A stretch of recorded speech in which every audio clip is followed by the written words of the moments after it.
What is the proper relationship? What should be the proper relationship between a chairman of the Fed and a president of the United States? Well, first of all, the Federal Reserve is an independent agency, and that means basically that there is no other agency of government which can overrule actions that we take. Now, the cross gives you the four directions, okay? The four directions, the energy, where they're going to take it. The S symbolizes a path or a road, okay? Travel, okay? Movement. An S is a half of an 8. 8 represents infinity, okay? The S represents where you moving to right now, all right? They do is they want to know where your energy, okay, what direction is your energy gonna go? And in the process of them figuring out what direction you want to go, they figure out what they want to do with you.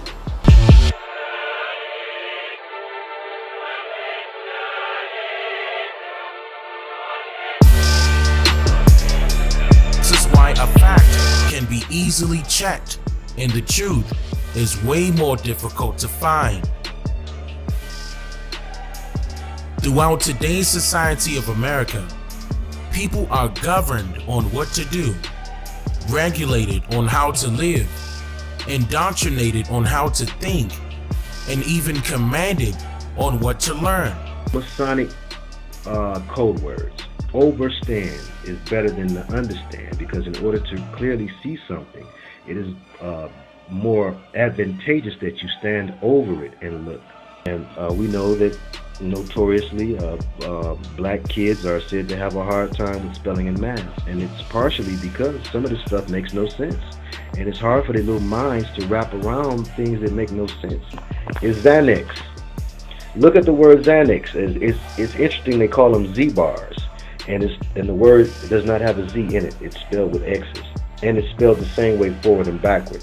Now, my knowledge of demonology tells me, and my discernment, that this is a demon name.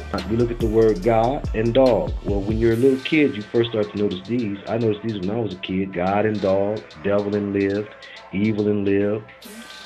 These are all examples of, hey, somebody's doing this on purpose. The vowels.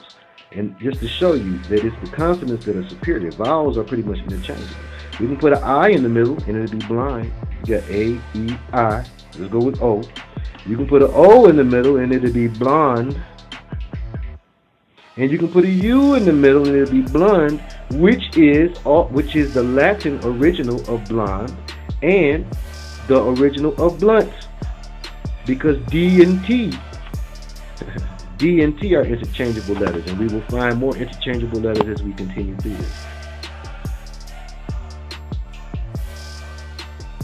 We awake each morning and go off during the weekdays to earn the living at various jobs and undertakings until we come to the weekend.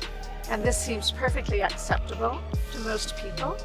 However, more people die between 6 and 9 on a Monday morning than any other time of the week. So I do what I call a translation of the English language, and I spell that T-R-A-N-C-E with the idea that words cast spells. So when you translate that life sentence, you remember that awake is a funeral party for the dead. Mourning is the state you're in when you attend a wake. And you would have to be in a weekdays to earn the living, since urns are for the ashes of the dead. We call our jobs undertakings. Job itself is a Hebrew word for persecuted.